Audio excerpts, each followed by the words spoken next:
You know that feeling, right? When you're scrolling and it feels like your phone just gets you, maybe a little too well, like it's built this entire world just for you?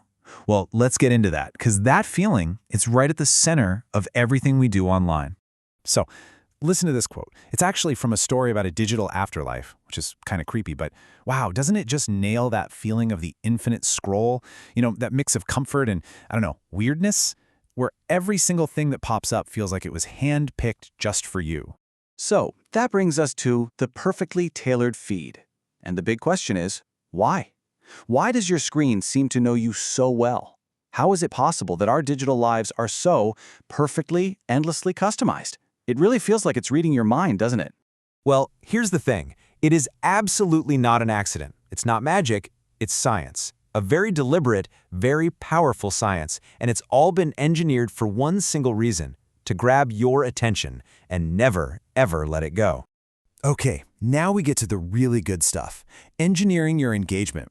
We're about to pull back the curtain and look at the psychological tricks they use to keep you scrolling. I mean, this is a science built on one thing: knowing exactly what makes our brains tick. And it all comes down to this one phrase. Get this: you just fell victim to the dopamine gap.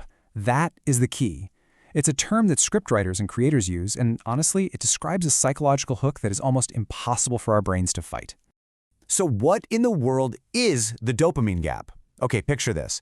It's that moment when what actually happens just completely shatters what you thought was going to happen. A story takes a wild turn, a video reveals something totally shocking. Bam! Your brain gets this little hit of dopamine from the surprise, and just like that, you're hooked. You literally have to see what happens next. So how do they actually use this dopamine gap? Well, it's like they have a playbook of psychological triggers, and they unleash them all in the first 30 seconds. First, there's pattern interruption. That's when they hit you with something shocking like, everything you know about coffee is wrong. Then the curiosity gap. They give you just enough info to make you desperate for the rest. And on top of that, they pile on social proof and personal stakes, making you feel like this is super important and relevant, specifically to you. But look, these psychological tricks, they're not just for kicks. They are the literal engine of a massive global business model. And if you really want to understand why your feed is so hard to put down, well, you've got to follow the money. And the scale we're talking about here is just mind-blowing.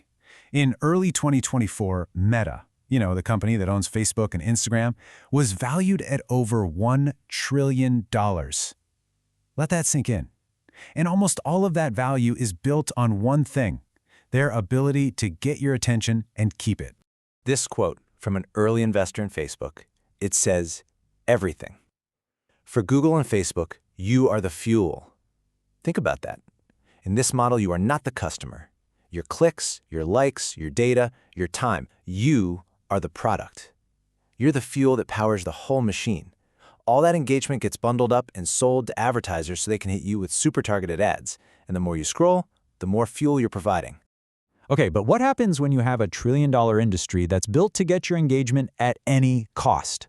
The system is just so powerful that when people find ways to exploit it, or when its side effects are just ignored, well, it can cause some very real, very serious harm.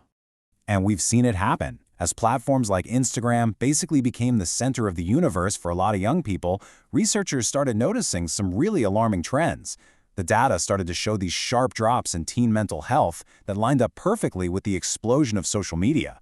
We're talking more depression, more self-harm. It's serious stuff.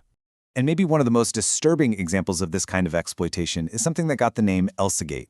This was a whole thing where creators figured out how to game YouTube's algorithm. They'd use innocent search terms like education or nursery rhymes to push these really messed up, violent videos to little kids, all by using their favorite cartoon characters.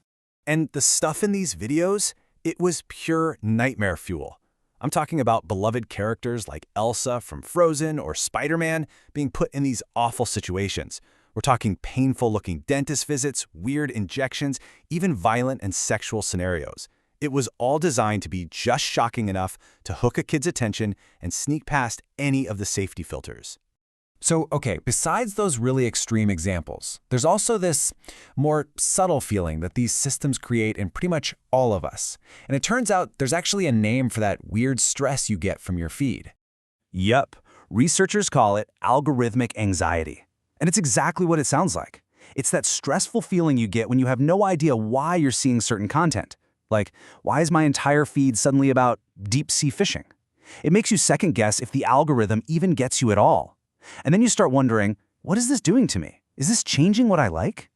And I bet this is going to sound familiar. Someone in a survey just perfectly described this feeling. They said, the algorithm just gives them worse versions of things I like that have certain superficial similarities. Isn't that it, exactly?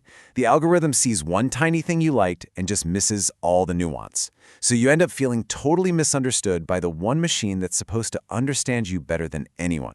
So we've looked at the science, we've followed the money, we've seen the harms, and all of it leads to this one final, pretty powerful idea about what this perfect feed really is. I mean, the promise is incredible, right? A world built just for you.